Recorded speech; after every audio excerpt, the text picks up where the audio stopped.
Welcome to the Ag Inspo Podcast, where we delve into the dynamic world of agriculture, uncovering the stories that inspire, empower, and drive change. Join hosts Rena Striegel and Rabou as they explore the journeys of farmers, entrepreneurs, and leaders who are making a difference as they navigate the critical work of transitioning their operation to the next generation. From navigating family dynamics to developing the next generation of ag leaders, we'll bring you the insights and inspiration you need to thrive in today's ever-evolving agricultural landscape.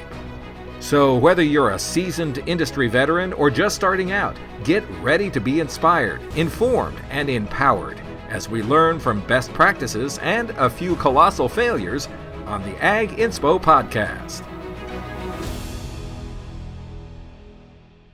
Well, good morning, everybody. Welcome to another great episode of Ag Inspo. I'm super excited. As you all know, I spend time trolling through all the social media to find cool people that I absolutely have to meet. And today's lucky find, I just happened to see a reel of some incredibly cute little robots that were crawling over the top of a corn pile. Little did I realize that this was actually a robot that was in a grain bin, and I was just so intrigued by what this little guy was doing that I had to look into it a little bit, and I was lucky enough to find Chad and Ben Johnson with Grain Weevil. And so we're going to be talking about robots and bin management today. So great to have you with us, guys. And before we get to that, of course, I want to say good morning to Ron, my amazing co-host who is sitting in Wyoming. And we were just talking about whether we were going to let him give the Wyoming weather report today and whether it was going to be positive enough. And he told us, no, it would not be positive. So Ron, you're going to have to come up with something new for us today. So how are you, my friend? Hey, I am doing awesome. And I can tell you that that it is green here. So that's a really wonderful thing for this great state that we're in. We kind of went from some of the driest weather I've ever seen to some of the wettest weather that I've ever seen. Wet weather doesn't always bring positive things, but in Wyoming, we would much rather fight the rain than we would fight the dryness. And so we can't grow anything without rain. And so it's really wonderful outside. Honestly, it's perfectly calm and beautiful out today. Everything is green. The crops that have survived the deluges of rain and hail that we have gotten look good. And so that is, we're out of the winter months, which means that hopefully we're out of the horrendous rainstorms. And so the spring brings, of course, new hope and new attitudes, which is a good thing. Which is a very good thing. And I'm excited, by the way, too, Rena, to talk with our guest today, because I got interviewed by the Cowboy State Daily in Wyoming about they did. I don't know if our guests saw that article at all, but I got interviewed about that, and I kind of knew about it. But it was kind of a neat little thing to be involved. And then here we are sitting with these great gentlemen, and we're going to have a great conversation today. And I'm curious because I'm always curious, but I think I always know the answer. How are things in Iowa? Oh, Iowa's great. Do I need to say more? I knew that was going to be. We were just joking before the podcast that one of our farmers that has gone through the dirt project had just posted a picture about he was so excited that his corn was going to be knee high by the 4th of July. So I was like, well, it seems a lot taller than that. So I'm going to go out. So I was down in Southeast Iowa over the weekend, went out in the cornfield, and the corn is clearly much above my waist. Now, granted, I'm not a very tall person, but I was like, it is just amazing what our crops can do when things are not necessarily always optimal. But the corn down in Southeast Iowa looked beautiful and healthy, and it was tall. And the beans, of course, are a little bit behind, but the corn looked beautiful. So it's exciting to be in ag in the spring. That is for sure. You know what's interesting about that is we don't grow corn. We don't do any row crops at all, but everything we do is small grain. But for the guys around me that do grow corn, There's irrigated circles here, and then of course there's the dry land. I think the dry land corn here, some of it will probably be lucky to be 6 inches tall right now. Wow. And so just differences in the area, and certainly the further east you go, we're at 5,300 feet elevation. The further east you go, the lower the elevation gets, and it just shows the differences in the country that some of these corn crops here that have come up amongst the other crops have really gotten a pretty rough start, although there has been plenty of moisture, unusually so, to get them going. But the difference in Iowa compared to here, it's not even the same world. Yeah. Well, Ben and you guys, we have been talking. Okay, how are things in Omaha? We want to know about, now let's get somewhere in the middle, right? Let's go to Omaha. Give us the crop report. Well, Omaha is great. I don't know if I can give you a great crop report, but I can give you the report on the College World Series. There we go. Which is kind of taken some of our focus. Where we got a big project going on here in the robot shop and doing all kinds of work, but it's awfully fun to have that huge event here in Omaha. And like we were saying earlier, last night got rained out, and so they're playing ball game this morning. So I'm sure after we get done with the podcast, I'll probably have ball games on the rest of the day. So there we go. It's a fun distraction. Yeah. Well, let's talk a little bit about Grain Weevil. I'm so excited to get into this topic and would love to just hear the story about how these little robots came to be and where you're at today. So I'm just going to turn the mic over to you guys and you tell it however you want to tell it. No, that sounds great. So just a quick introduction. I'm Chad. I'm the CEO and co-founder and the dad of the father-son duo here. So for me, it's just really cool because our whole family is involved in one way or another, and that's a big part of this journey and this process. So people ask me, how I like my job, and it's like I get to build robots with my kid every day.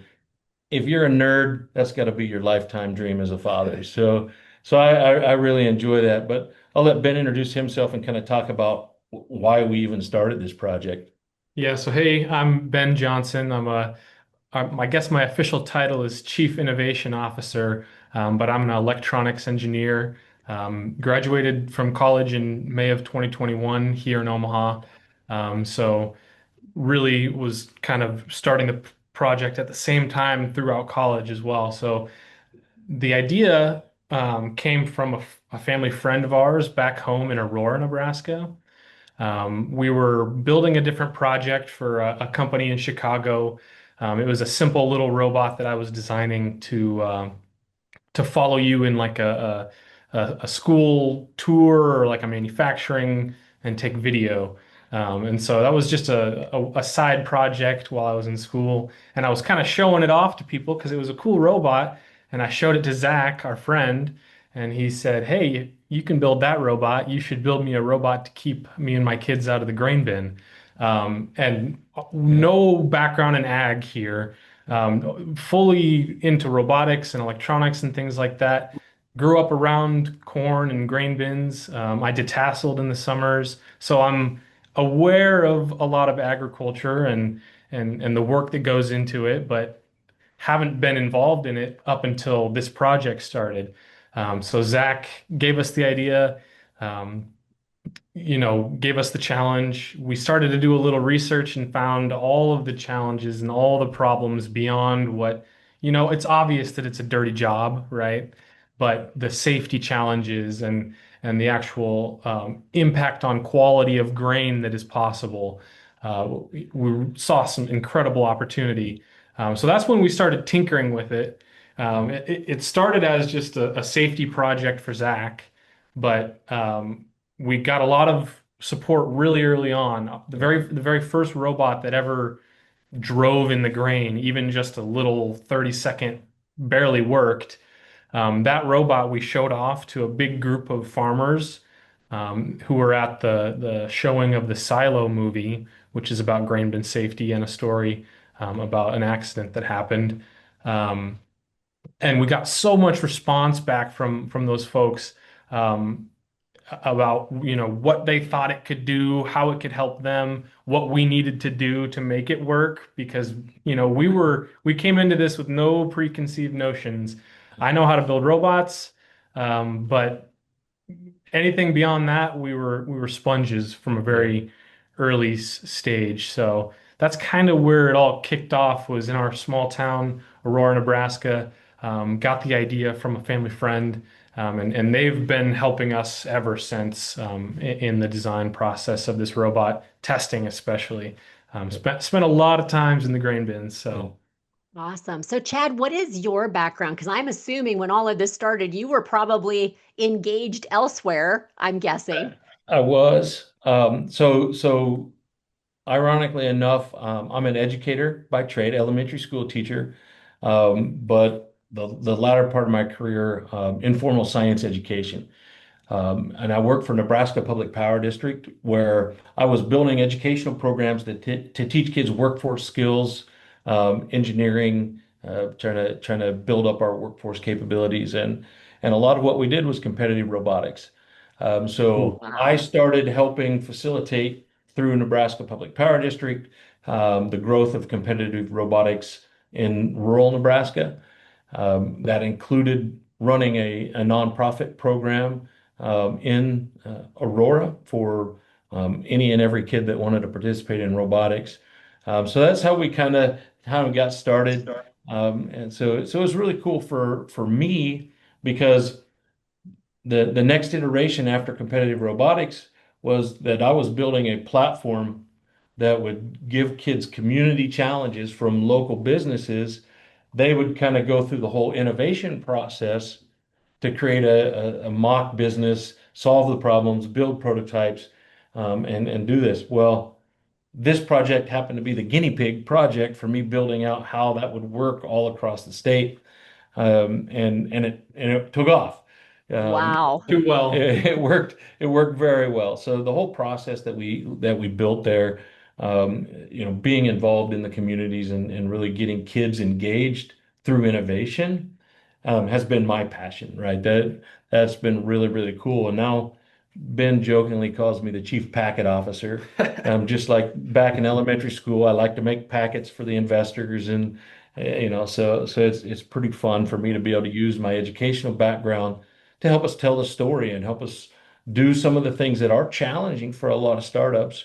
We've never done this before, both from the ag standpoint and from the startup world. So there's a lot of learning going on. I think probably the thing that I was teaching technology and integration to teachers all across the state of Nebraska. And the first thing I would tell them is, you're not the smartest kid in the room. Let these kids who understand technology take the lead. And that's what we have to do, right? We know, walking in to a group of farmers, we are not the smartest kids in this room. So we need to listen, we need to learn, we need to find out what the real problems are and what the real challenges are. And that's how we've kind of guided our business, finding the right people to help us, because we know that we are not the experts. And it's worked out really, really well for us. Yeah. So to go to the competitive robotics is my nephews, I think, compete in something like that where they get a robot that has to do certain things, and then they're competing, like they have to pick stuff up, throw things, and then they end where they have to hang themselves and pull themselves up on the rope. Is that Yeah. it? Yep, that's exactly Okay. it. That is the coolest thing. And Yeah. I am not kidding. It is amazing to watch some of those robots to look and go, a high schooler designed that. Yeah. And yeah, so that, wow. Okay, that's very cool that you kind of came out of that world and have created a model that now is pouring back into the community to solve problems. That's awesome. Yep. What drove you to be directed specifically to be in the ag space then? Opportunity. We were taking on, just kind of as part of my college experience, he was finding opportunity and just like kind of giving me stuff to do, to with the robotics side of things, to help fill out the education that I was getting. And so but also it was just a lot of fun, as a continuation through that robotics process. So it really was the Grain Weevil was one of many projects on the list of things we could be doing. Mm, Um, the idea for me with what I wanted to do post college was definitely on the prototyping, building simple robotic solutions for different companies. Maybe start a company to do that sort of thing. I'll help you build your first prototype, along those lines. It never was initially, oh, we want to take this all the way. We need to, start a big company here.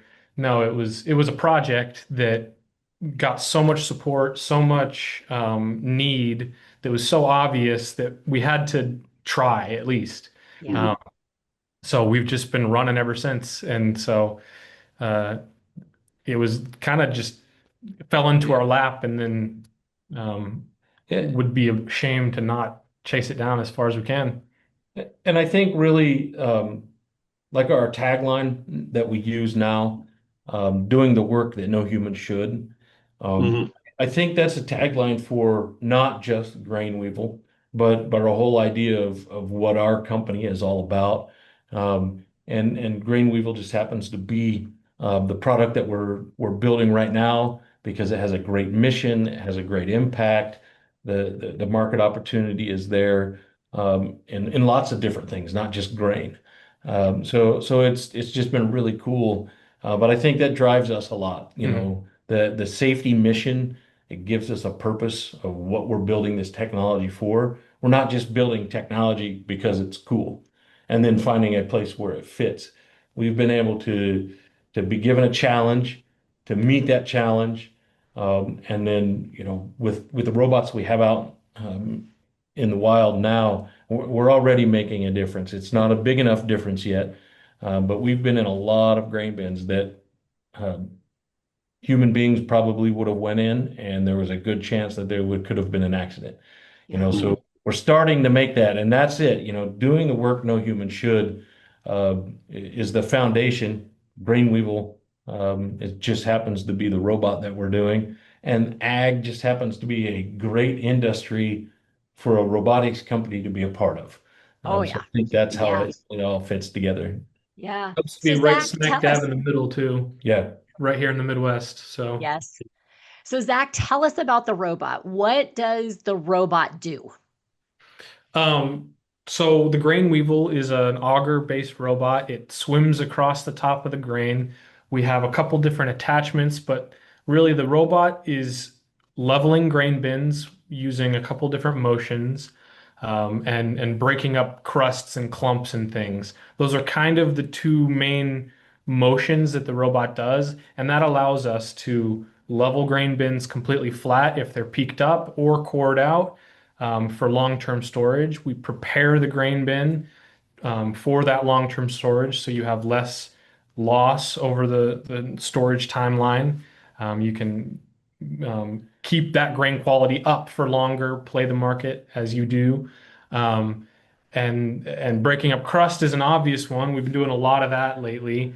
And that we think we can stop that from ever happening by maintaining the quality of your grain. But when it does happen, the grain weevil it looks cute when it's running around, but it is an extremely powerful tool that can chew through the nastiest. We've been in some of the most crusted bins in America, and 12 inches of rock solid crust, and we can chew through that, break it up, and mix it in. And we have some really quite impressive pictures of large facilities, small bins, all sorts of different scenarios. And that's really the biggest thing about the grain weevil that sets it apart is that it's so flexible. It can get to those spots. It can work the backside where you have, if there's rain coming in your bin because the roof's broken. There's just so many different scenarios that can happen inside of a grain bin throughout the storage process. And the Grain Weevil is designed to do all of those remotely so that no one has to step foot into the bin. So we're working on solutions for pretty much every step of the process. Any scenario where you would be getting into the bin is what we're targeting. And so there's a lot more to go Yeah. into, but So I think we started off primarily focusing on the safety tasks, right? Can we do the things that people have to go in, the breaking up the crust, breaking up the bridges, the big steep sidewalls? But what we realized very quickly is that the ability of the robot to keep those things from happening. All the research for 20, 30, 40 years, I guess now we're getting old, 50 years, has, leveling is the single most effective thing that you can do for long-term storage. Well, leveling is not fun. It's not easy. It just so people have stopped doing it. And so this is a tool that really unlocks all of those the tasks that give you the best chance to get the greatest amount of ROI from your grain, not just to break up that crust if you get a crust every once in a while. The goal is to keep the quality of grain that you put in and get that to come out whenever you want to sell that. And I think that's kind of the message that you started off with, this big safety message. It's really cool to see the videos chewing through the crust. It's really boring to watch it level a grain bin. So people see the tough jobs that we're doing, but really we really focus on this idea that we call grain flow intelligence. It's being able to precisely control grain from the start to the finish of the storage process. So how is it driven? Is it autonomous? Is it remote control? How does it know what to do, what it's supposed to do? So right now, as of Yeah. June 17th, 2025, we have a majority remote control operation with camera system. So this allows an operator to sit in the truck down by the bin in the air conditioning, operate the robots. A lot of the operation is still very manual with getting the robot in and out and plugging in to charge, things like that. And that's kind of the idea with this first V1 of the robot, is about getting the work done. It's about getting the human out of the grain bin, giving them something to do still, but taking care of the manual labor parts of the grain bin storage process.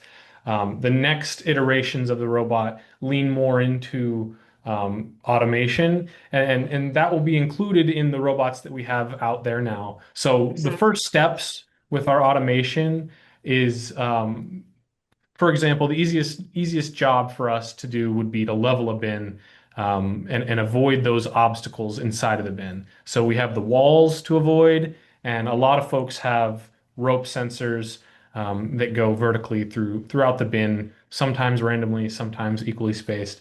And so we have to be able to avoid those. And this environment is extremely challenging. It's nothing like other industries, even within ag. The automation that you see in the field is vastly different than what we have to do. So we're coming up with our own unique methods for how to locate a robot inside of the grain bin. So the first things that you'll start seeing from us as far as automation goes will be some pretty simple. We can avoid obstacles. We can detect what slope we're on, and so that will allow us to level a grain bin. It won't be super efficient. It won't be, but it'll be safe. It's more efficient than a shovel. It's much more efficient than a shovel. Yes. It's just not perfect yet. You'll hear when we talk, I have an engineer brain. Yeah. He has more of the A non-engineer brain. exactly. Yeah. So, but he's better at explaining some things for sure. Well, I think one of the things that as we move forward, so right now where we're at, we have 66 robots out in the field, and all of the raw materials are showing up for our build of 100 robots that are going to become available in August for a September delivery. Those robots will have full obstacle avoidance capabilities and will be able to mostly level a grain bin with very little interaction. So that's phase one. Phase two is that we continue to develop what we call semi-autonomous, so only robot driven. Those capabilities will continue to increase with software upgrades. Our next big step is pinpoint location of the robot inside of the grain bin. And that's the challenge. Out in the field, you got GPS.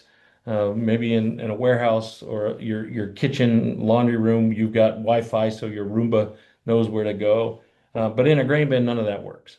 So we've got the autonomy that will ship in September. We got constant upgrades, and then we'll be able to get to what we call full autonomy when we can full 3D map where the robot is inside of the grain bin and be efficiently managing all of the tasks.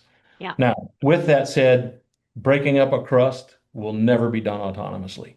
It will always require human interaction. Just too many variables to do that autonomously. But our goal now is to reduce the amount of input that the human has to do, all from outside of the bin. When we get our full autonomy launched, it will be humanless grain management is our ultimate goal. So when your fully autonomous model comes out, and so you talked about the cables in the bin, right? Yep. So that would be my concern, that when I have invested like lots of money Yep. in these grain monitoring systems, and you have those cables in there, that's one of the most expensive parts of that system. Yep. So are there going to be safety mechanisms for the robot when you have a working auger there, that would safeguard those in case something happens with the autonomy of the robot, or even when someone is remote control operating it? Are there some kind of safety measures where those cables just can't get destroyed, Yeah. damaged? Well, first of all, despite the fact that our robot is extremely powerful, we have intentionally tested the damage that we do to cables, and 99.9% we do nothing to the cables, even if we get them entangled in the augers. Some of them, if they're tied to the bottom of your grain bin with the fishing string, we can pop those. So we pop the string off of it. If you have the cables that are attached to both permanently, the robot gets itself, it wraps around but doesn't chew up the. Our goal is to be gentle on the grain. So our augers are designed to be gentle on grain. So they're not sharp edges. There's no real pinch points. All of the things built into the safety features of the robot for humans also end up not damaging the cables. Yeah. Obviously the first thing is avoid the cables. And we can detect those, and even now we can detect those. So that's our first big step in that autonomy. But yeah, so we do not damage the cables. So if you in that particular circumstance, obviously, if you have a robot that something goes awry and the cable gets tied up in the robot, that's going to require a human entering the bin. Is that right? Not necessarily. So there are certain instances that stop the robot from operating. Getting tied up into a cable, every time that we have tested that procedure, you can just reverse and back itself out. I see. And it's fine. If something happens like the robot flips over, then we have the capabilities of two rescue options for a dead robot inside of a grain bin. We would love to be able to claim that it will never happen, but it will. So option number one, if you do not have another robot, is to go fishing. So it's fairly easy to use the winching system that we have as a fishing line, and you toss your fishing line out, winch the robot in with that cable. And so that may require you to step down in on the ladder, but you don't have to go out on the grain. The easiest way to rescue a dead robot is with a second robot. And so there's ways that you can run the tethering cable out and circle around the robot and pull it right in with the winch and the cable. So there are methods in which you can retrieve robots safely without exposing yourself to the danger of going in. Awesome. Wow. And we've spent a lot of time mitigating the chances of of, Yes. of that happening. It's I'm like sure. you mentioned the flipping over. That used to be a really big problem for us in grain bins. But with some mechanical changes to the design of the robot, if we could give you guys a tour of the shop, we have a bunch of old robots, all the old versions, and all of the changes we made based on stuff we just had to find out by testing. Mm-hmm. Grain is such a unique surface to work on, and we're working on everything: soybeans, corn, wheat, Rice. rice, sand, Yeah. pretty much anything now with the new design of the robot. We Huh. can is if we can drive on it, we can manage it. Some of them are much more challenging, but yeah, a lot of those challenges that we've worked through, we still, want to make sure that there's plenty of options for safe retrieval and even suggestions, and making sure that if people do end up having to get in for any reason, that they're aware of the proper safety for entry, because the goal is to never have to enter again. Mm-hmm. But until we can start to guarantee it, then we'll make So, sure to support. so we've grown wings. I don't, if you guys have seen videos along the way, the wings were added not to make it look more like a bug. They actually do, provide a purpose. Those wings are the flip over protection. So you start to go on a really steep slope if you take that perpendicular angle and you're moving too fast, or if there's a slide, that wing just digs in and keeps you from flipping over. Um, Nice. so right now uh, it is possible to flip over a robot, but boy, you're probably not taking the precautions necessary, like you're driving too fast for the environment that you're in. If there's a situation like a cliffing or a pillar where there's a possibility that there could be a collapse, then we recommend you tether the robot. In normal operations, the winching system drops the robot down, disconnects, and you drive, so you're not tangling the cable sensors up with your tether. Um, but if there's a bad situation, whether it's a bridge or whether it's Even just bad crusts yeah, where you're thinking you might flip over and slide down the slope or something, you can use the tether to do that first hour of work yeah. to clean it up and make sure it's safe, and then disconnect, because it's a pain in the butt to be tethered. That's why we never do it. Yeah. But Mm-hmm. when you have to, we have the option. And we Yeah. actually have had quite a few of our Benesis partners who have started to see either the bridging or the pillaring, where they connect the tether, they're able to operate the robot, bring down the great big pillar that would have collapsed on top of a human but it collapsed on the robot. And then the combination, so the robot can unbury itself about maybe 2 feet below normal grain.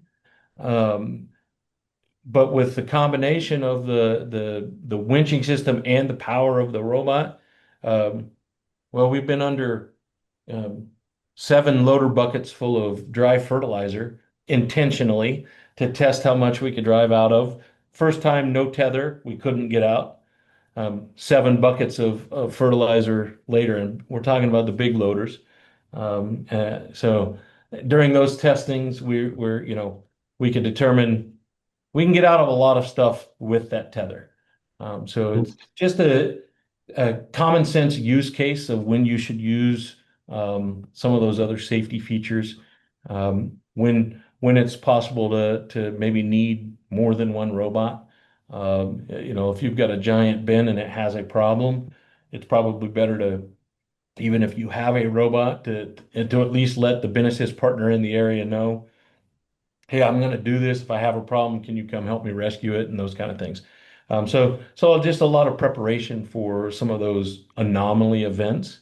But Mhm. again, our whole goal is to teach people that the best practices can avoid those situations. And now the robot unleashes those without you being in there with a rake or a shovel. So we really want to get to the take care of your grain with the robot before you have to take care of a crust with your robot. Yeah. So what is the specs? Like how big is this robot? How long does the battery life? Like I'm having Oh, a when you see the videos of it, the scope is hard to get Yes. because you're kind of focused in, but what is the size of them?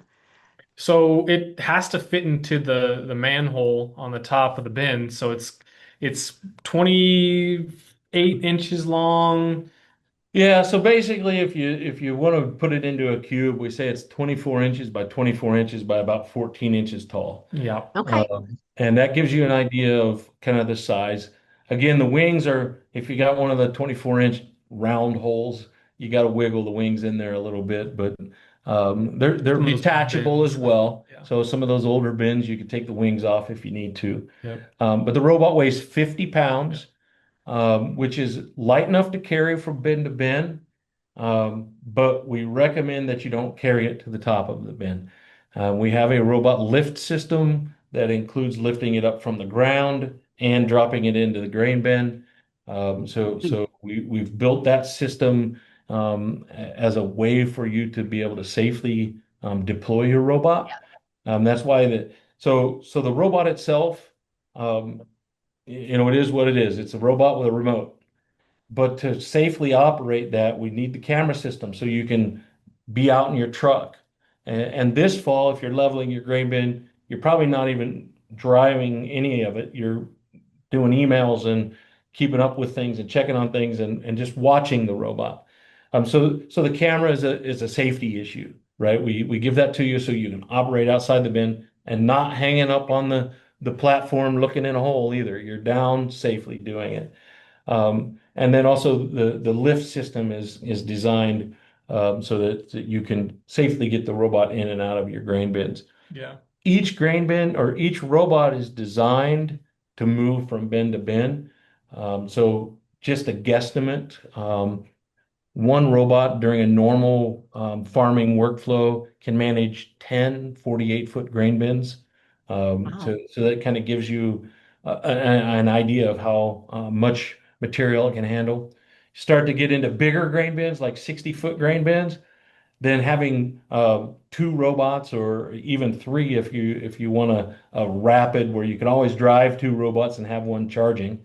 Um, so there's all kinds of different scenarios in which you want to be more efficient. You can add that second robot. Question about your battery. People always ask us this: one, why don't we tether? And two, why don't we have a swappable battery? So what we have done, we've designed this robot completely around this lithium titanate battery. And it is the safest battery that you can buy on the market. And it is designed to keep our robot to be able to go in the dust explosion environments. So even though grain farm bins aren't classified as dust explosion environments, there are scenarios in which that could happen. Very small remote chance because of the way they're built. But when you get to the commercial facilities, they're all the silos, all the bins, they're all rated as class 2 div 1 hazardous location. So we've designed the robot around that battery, seal it up inside the robot, because making a swappable battery pack and still be the first robot to ever get the grain dust explosion certification is already a nightmare to get through all of that. Swappable batteries make it even worse. And also the having an electrical tether also presents so many safety risks. Mhm. The battery lasts in typical operations. We tell you to drive it as hard as you can for an hour, and then it takes 20 minutes to recharge. That's on our normal systems. And that's been, some use cases, bigger farms, bigger bins, commercial facilities, they're rotating robots. Smaller, you can upgrade to a 220 charger and charge it in about 12 to 15 minutes. So you can shorten those charge times.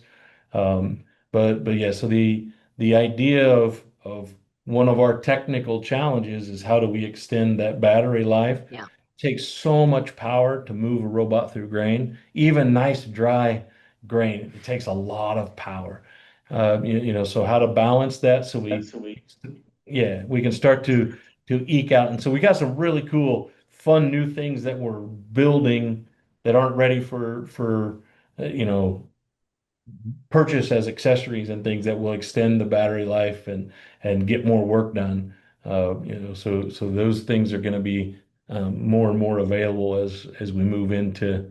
We'll probably do a lot of testing with those this fall and make them available in the spring. It's kind of the timeline for some of those really cool things that we hope to extend battery life. Yeah. Autonomy will extend battery life because human beings like to drive it like a remote control truck, and It's fun. it's as fast as you can go up a hill, and it's it's a lot of jerky motions and a lot of high torque and low torque, and yeah, so the autonomy makes everything more smooth and more efficient. So working on some of those progressions, but every robot that we build is upgradable to each of those progressions. So that's the most important. You can buy a robot now, get the benefits now, but then also grow with all the Yeah. improvements that we'll be building. Well, I would imagine based on your stats that were on your website that you said that 1 out of 5 grain bin accidents are teenage boys.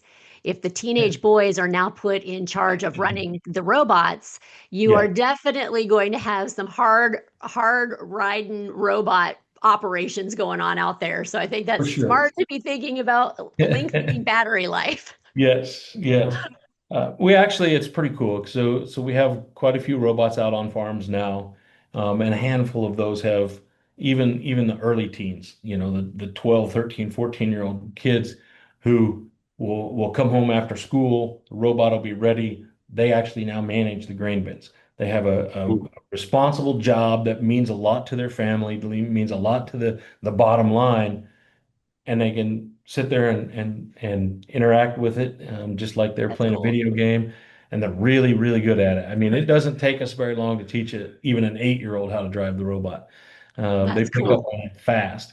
So then, obviously the adult moves the robot from bin to bin, and that kid now has some ownership in that farm, and it's a really, really cool. So I think there's 3 farms that have that going on right now. So it's kind of a neat part of that story. So So That's you've cool. had, I mean, there's a lot of things to consider just in our brief conversation that we've had so far I think that as a customer, I wouldn't really think of all the reiterations that you have to go through. It's yes, just like, does it work? Right. yes, Yeah. So, so when you look at this project in retrospect, um, what what do you think has been the absolute biggest challenge, A, in building the robot, and B, in developing out the business? you get the I robot. can do that. Yeah, go You ahead. think certification? Well, yeah, It's kind that'll of be part of the business. You, okay. you go technical. So the autonomy is the obvious answer for the hardest challenge, and we're still in the thick of it right now. Um, I can talk a little bit more. We mentioned it before, but um, traditional methods for locating a robot in a facility of any kind don't really work. No GPS, cameras get dusty almost instantly. So even the one that we give now that we have as part of our package, you still every once in a while you gotta clean it off if it's a really dusty bin. So cameras you can't always rely on. And not to mention the cost problem. A good enough LiDAR unit probably costs the same amount as our entire robot.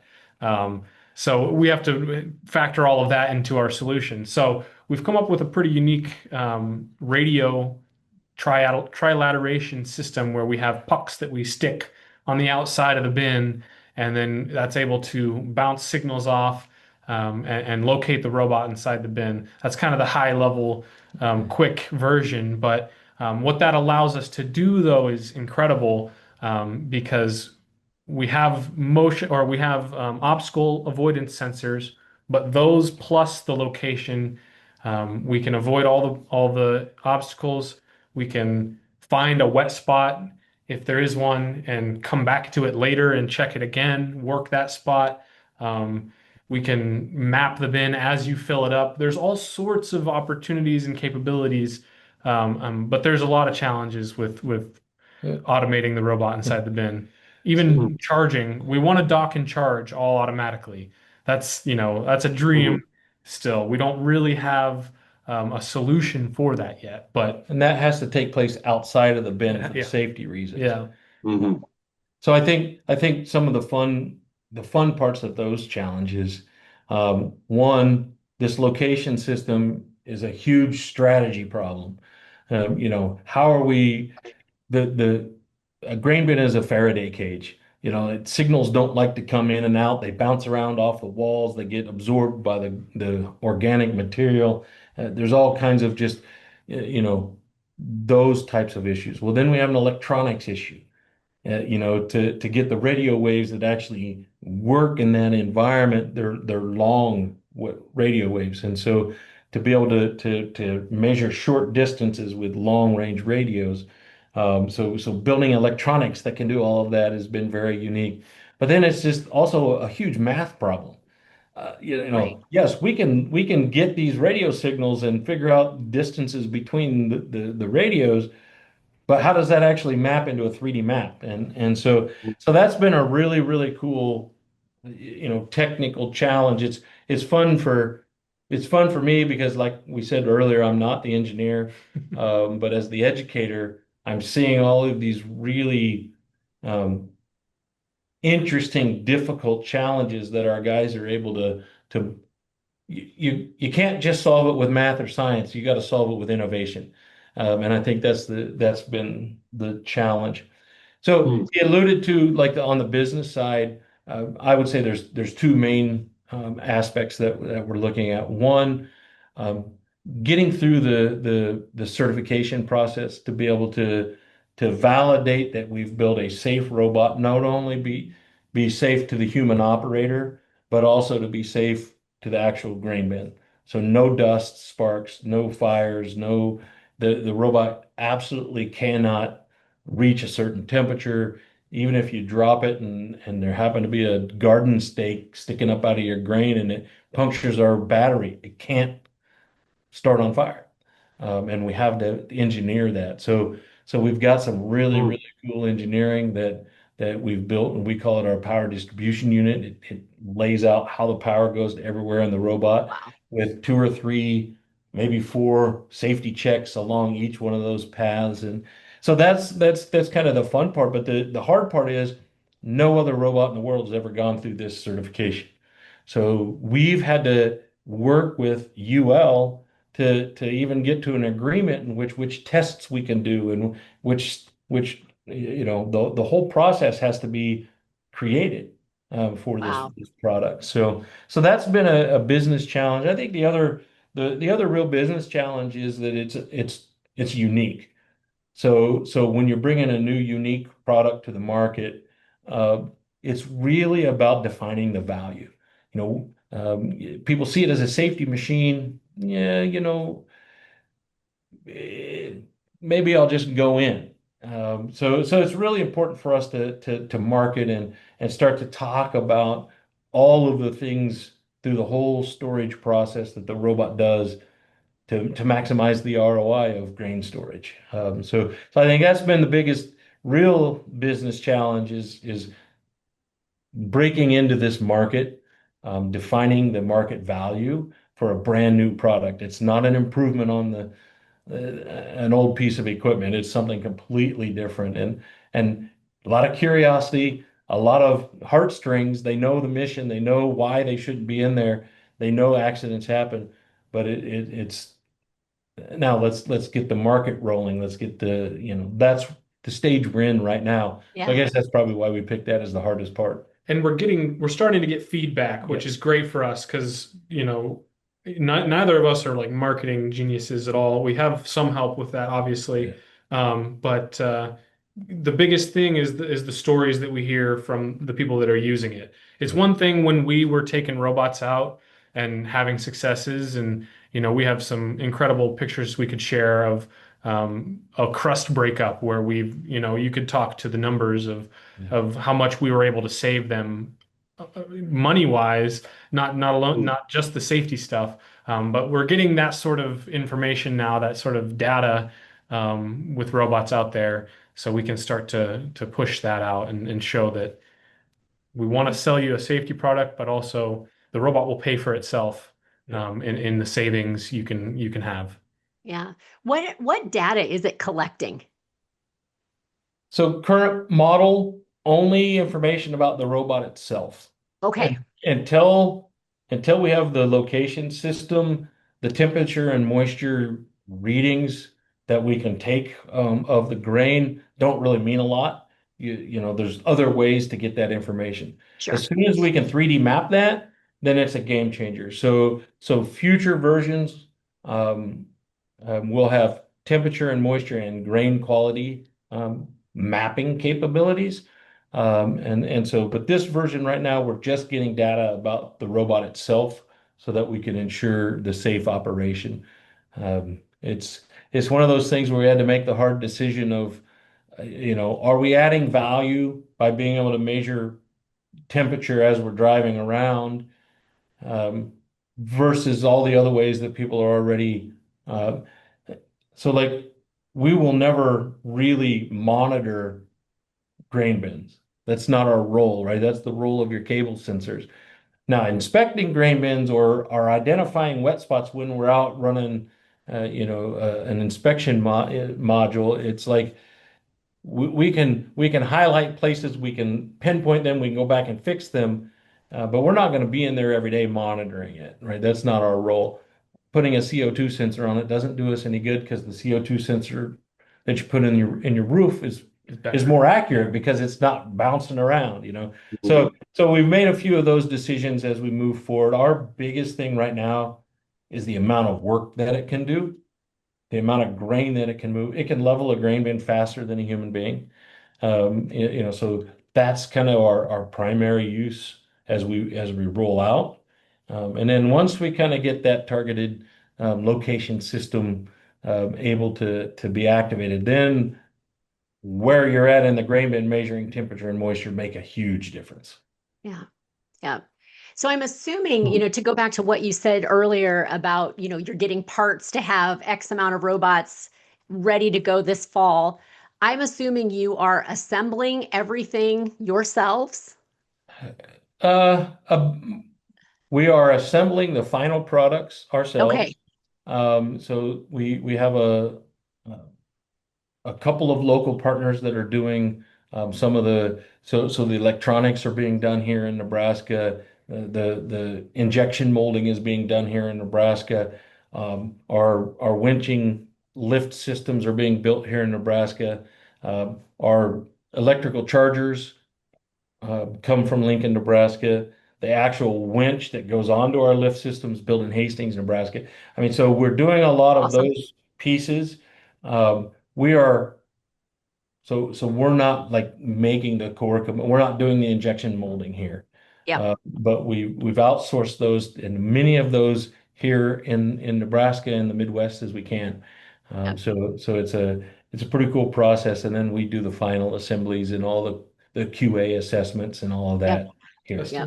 Yep. Well, I have I to think say, from watching your video on your website, your shop and your office, I Yeah. want to come work there. It is That is a awesome. super cool facility Yes. for just brainstorming and having easy access where your desks are in the middle and your stations are all around. So is that located, did you have to go and buy that and build that, or is that on somebody's farm? Like No. where are you actually working out of?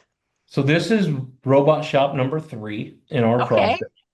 project. So we had a shed in the backyard in Aurora that we called the Johnson Laboratory of Innovation. I love That's our nickname for it. So actually, if you could dig far enough back in the archives, that's the company that we had started to do all these projects. We called it the JLI Robotics for the named after that. These guys, his college roommate was our first hire. So he joined us as our software engineer. If you can imagine, the youngsters graduating from college didn't want to move back to a small town in the middle of Nebraska. So the robot shop got moved to Omaha, and it was kind of an underground cave with a walkout garage door. It was very appropriate for the stage in which we were in. But a buddy of mine from college and one of our early family and friends round investors, he and his dad and a partner own this building that we're in, and it just happened to be they bought another. They were using this space for storage, and I said, "Hey, we need to expand. What do you have?" And they're like, let's do this place. And we had to do a few upgrades to it, but it really it's like a perfect space for us. Yeah. And it is really cool. One of the things that you don't see in there is we got blue hexagon lights that we can turn on and make indoor drone racing tracks. And we try to do some fun things around here. The conference room has a kitchen and a big screen TV, and so we can watch ball games here and those kind of things too. So we try to make it a space that's comfortable because I mean our robot looks pretty simple. And I mean it's a box with augers, right? There's not a lot of what appears to be complicated, but the problems that we solve are really complicated. The power distribution, all of the processes, and so your brain gets fried pretty easily. So it's Yeah. like, how do we maintain this excitement to drudge through the challenges of building something no one's ever built before, the challenges of running a startup, one out of every 10 or one out of every 15 startups fail. And so all of these things lead to, man, we better just have fun while we're doing this and do it right. And that's been very intentional for us, especially as a family. If we go on a trip and I force him to go with me because he'd rather stay home, but then we try to go to a baseball game. We try to maybe we take the fishing poles and go fishing for a couple of nights afterwards. So we really try to be intentional about not all of our time being. Although my wife may argue, we do talk about robots a lot, even when we're not supposed to be working. But but it's very intentional. Try to do the same thing for all of our guys. If you're burnt out, go home, go see your Yeah. kids, go ride your bike. We don't care. When you're here, let's be excited and get work done. And that flexibility is really it thrives for a startup. I Yeah. will see how well it does as a manufacturing company, right? We're kind of a hybrid now, so it's been a fun challenge. Like the guys right now are mapping out the entire build process so we can get all of our 9001 documentation done, which is the ISO Yes. certifying that we're following standards and stuff. So it's kind of like we're growing up. We're not just a fun robot shop anymore. We're a real company, So it's been a really fun process, though. That's I think really one of the cool. great things about entrepreneurialism is that you start a project, right? And Yeah, you don't really ever know necessarily where it's going to go. Like you might think in your mind, like, this is where we're going.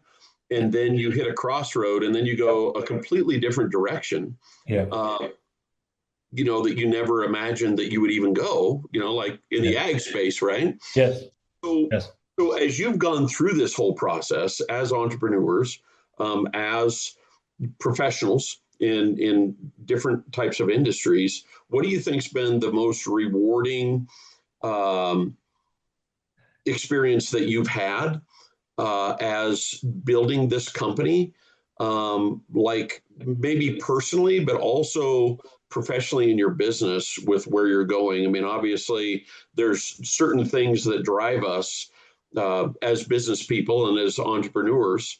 And then sometimes we even discover things about ourselves that we never even knew before.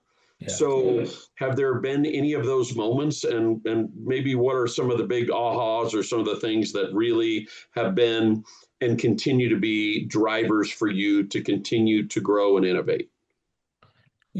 I could start, and I don't really have something I can point to specifically as a switch going off for me. I think it was just from seeing the faces and the reactions of um, farm workers, people who have done the manual shoveling, that back-breaking work for years and years and years, seeing what the robot can do, their eyes lighting up, and and then you see the gears turning. of what they want to use it for and things like that. And that to me was like every time that happens, it's like, yes, come on. That's exactly what we're doing it for. And that's kind of how, my passion for robotics has changed too. It started with the collaborative working to solve a meaningless task in robotics. But now it's really about doing the work that no human should. Robots should be used for manual labor that nobody wants to do, that's dangerous and nasty work. That's the kind of stuff that we should be freeing people up to do what they enjoy to do with robotics. And there's some conversation to be had about, we don't want to replace everything. We enjoy parts of farming, right? Like obviously people Mhm. want to do it, but there are parts like this that are just home run, obvious. Let's use some robots to get it done. So you're very obviously very focused on Grain Weevil, but in listening to what you were saying, Ben, is that you kind of like it when people hand you a project or a problem and say, build me a robot that does this. So I have to assume, since we are coming out of the Johnson Innovation Lab world, you've kind of maybe had to hyper focus on Grain Weevil, but is there another project or another division that is coming that is going to solve another problem? I'll answer that question. Go ahead. Okay. I might be Um, getting into secret sauce no, now. no, no. So, It's so one of the things that has surprised us the most is that we started this to solve an ag problem. But that then grew to, okay, well, we can work on edible beans. We can work on pistachios. We can work on all kinds of different agricultural, not just grain. Um, well, then there's been 64 different granular materials where some of the top largest companies in the world have reached out to us and said, your robot will solve this problem. wow. So there's a whole bunch of so in ag we've got farm and then commercial, and then eventually we'll get into to food production, the soy meals and the flours and those kind of things down the road. But industrial materials, we actually get as much or more demand from industrial materials. And so the same robot, relatively small changes, if at all, can manage all of those. So version 2 of our robot that will targeted to come out sometime in a couple of years, that we've already started mapping and brainstorming, is designed to tackle all sorts of different materials, be much more efficient, be able to do just the next level of tasks. So I think for us, it's like, yeah, we are Grain Weevil, but we're working on GW Industrial. We're working on, so the international interest has grown. So we'll work on developing right now, getting into, well, Brazil first. We're starting that process. Canada will be very shortly behind that. So we're starting. So we have all these different divisions, but then we have this whole concept of our innovation team, right?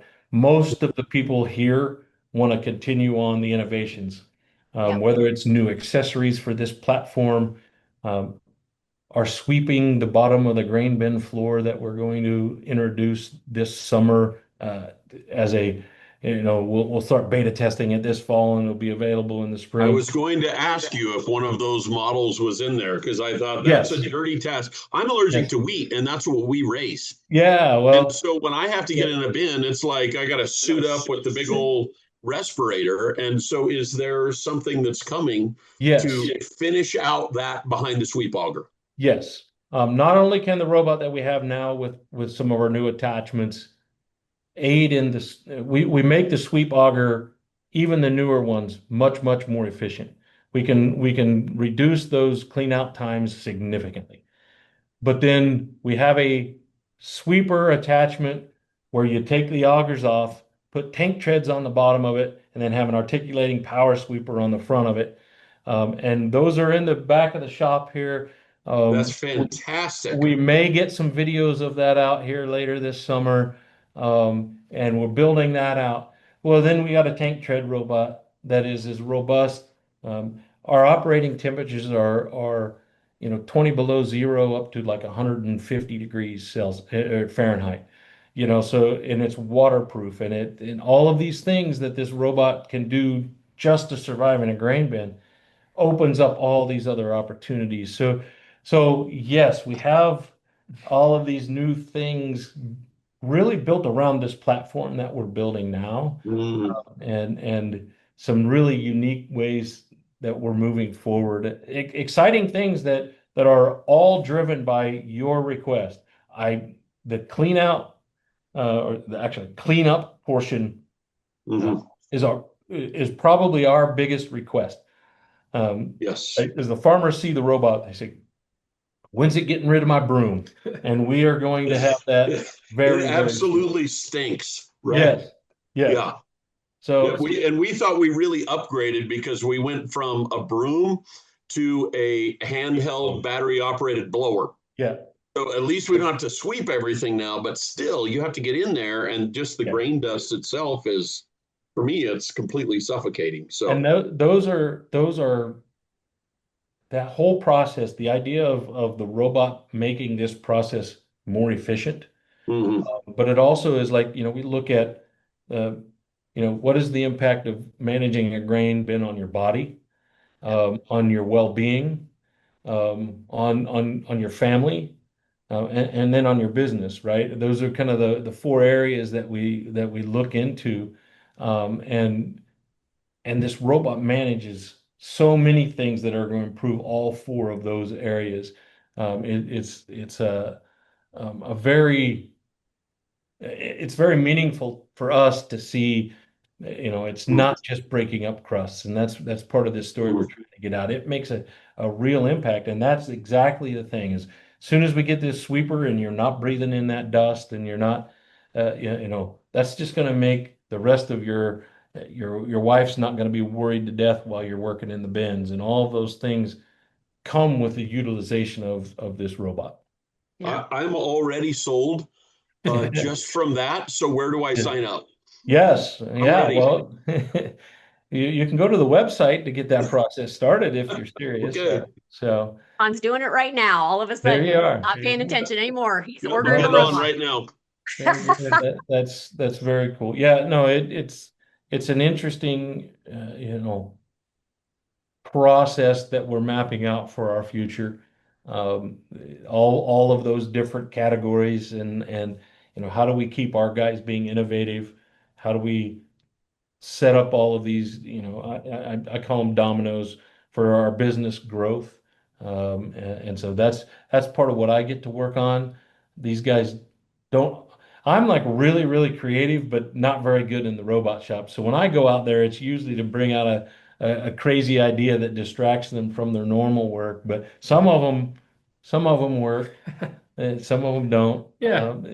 But We're good at staying focused on the goal, the singular oh, target. I am too, but my goal is just a lot bigger than your True. engineering You focus. know, I work with a lot of companies with strategic planning, and whenever we've got that visionary, that guy Yeah, that does that walks out and starts just throwing 20 new ideas at you, yeah. that person has to be managed at all times. That's So, what these guys say. yes. So, Ben, When good luck.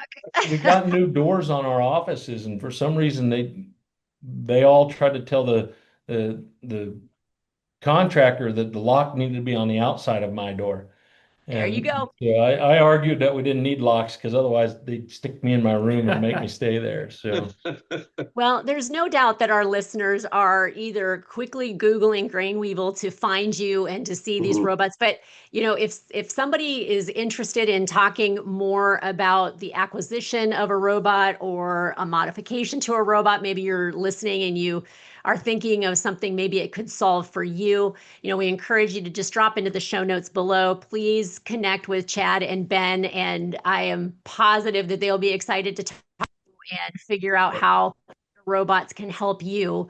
But Mhm. before we close, I would, whenever we inventors, innovators, it's always amazing to me when someone can figure out how to breach all the hurdles that come between a great idea and getting that idea into the marketplace in a meaningful way. And I know from looking at your staff that you have definitely not only caught the attention of people, but you're also, I'm assuming, starting to get the orders that are allowing you to have such a robust team of engineers surrounding you.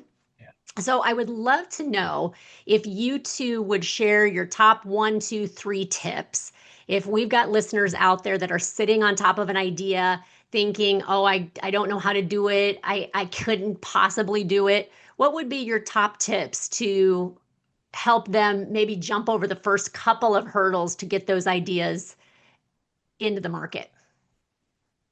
Well, this kind of my area of expertise is like I said before, uh, I kind of pretend like that, we're not the most experienced people in any of the industries that we're working in, and so it's all about getting people to help you, right? It's always, sometimes as an inventor, you think that you're smart and you know everything and your way is the right way. uh, from thousands of farmers to our neighbor in Aurora, Nebraska, happened to be an electronics engineer that grew up on a farm, who was in the Air Force, who then started writing patents for electronic patents in Silicon Valley, who then happened to move home because his wife was the daughter of the doctor there in town. Lives 3 houses away from us. I we have this unbelievable patent lawyer right down the road. I mean, our whole entire story is about Wow. much more about the people that are helping Mm. us than us, Yeah. right? I mean, we've got our skills, he like simplifies things beyond crazy simple, which makes robots very efficient. I'm the dreamer and the packet maker and all the visionary. So we all have our roles, but it's about finding the people that can help you. Maybe it's a startup incubator, or maybe it's someone in the industry that is an expert but knows what the innovation process is. That's the only way we can survive. And I think so. For me, that's top number 1, 2, and 3. Find the right people to help you. That's the only way to make it go. That's cool. That's cool. Yeah, we didn't Love even that. touch on the whole patenting thing. We Ah, went through some trademarking a couple of years ago when we yeah, launched our product, and I was shocked at just that process. And that's not even yes, a patent, yes, and just how nervous you get that somebody's going to challenge it or somebody yep, else will have done it, and you're waiting, waiting, waiting, waiting. yep. So hats off to, having solved that problem, because I would have to imagine in the world of robotics that is a grueling process It is. to It go is. through. It was fun though because we had the right people helping Yeah. us, Yeah. right? Yeah, So, that's amazing. So yep. Ben, what about you? Top tips? Top tips, different than what Work, Chad work, did. work with your dad. That's got to be Yeah. your number one tip, right? Yeah. Um, Yeah. No. Yeah, No. Dad's looking like he's having fun, and Ben's like, we're not Yeah. going to go into that right now. Yeah. top tips. Make sure you check your university's patent and IP rules Uh, before you start projects at school if you're worried about that. But get your peers involved. Make friends with the business folks, even if you're an engineer that doesn't like to talk to people, or if you're a business person, learn how to make friends with an engineer or someone who can help you with your first prototype. Um, that's really, you're not going to be able to do it all on your own. If you're able to get a first product together, um, as a prototype to show people, that's going to be what sets you off. If you can describe what you're trying to do well and have something, even if it's just a drawing to show for it, um, you'll be on your way. People will hear you out and want to help, especially if it comes from a place of passion and Yeah. and real need. That's the easy advice that everyone always gives is, come from a place of I'm solving a problem, not I'm making something cool that might solve a problem. yeah. Yeah. Yeah. Yeah. So that value statement is incredibly important, I'm guessing, to be Yes. able to prove the value of what you're bringing so that people can really get their claws into it and personally find some connection to it, I'm guessing is pretty important. Absolutely. Yeah. Yeah. Well, guys, this has been amazing. I cannot wait to do a follow-up with you guys just to see where you are at in the next year or two, because I'm certain that you will be looking back at where you're at today and you'll be laughing and saying, oh yeah, back then when we talked to you, this, and now, we've got, now we've moved sky's the limit distance from where you're at today. So I'm going to be excited to follow up with you and find out how you're doing and where you're at in solving problems and continuing to fill the jobs that no humans should do. So we're excited, and thank you so much for being on the show today. I'm going to let you guys get to your ball game because it is probably either it's started, right? I think the first it may be over because they only had a couple innings. Oh no! Okay, that's all right. We better let you run in there and check. There's 2 more today. So thank you guys so much. Just thank you. Great work, and like Rena said, we really look forward to following up with you in a couple of years and seeing where this whole thing has gone and the impact that you have had in the ag industry. I think will continue to be profound. So thanks for your work. I appreciate it. Thank you very much. Thanks. You've been listening to the Ag Inspo Podcast with Rabou and Rena Striegel. Find Ag Inspo on Transition Point Business Advisors or Farm Journal's YouTube channels, as well as anywhere you find your favorite podcasts. For more information about today's guest or the resources referenced today, please see the show notes listed below. Join us next time when we will meet another inspirational leader who has taken those small steps to bring about really big change.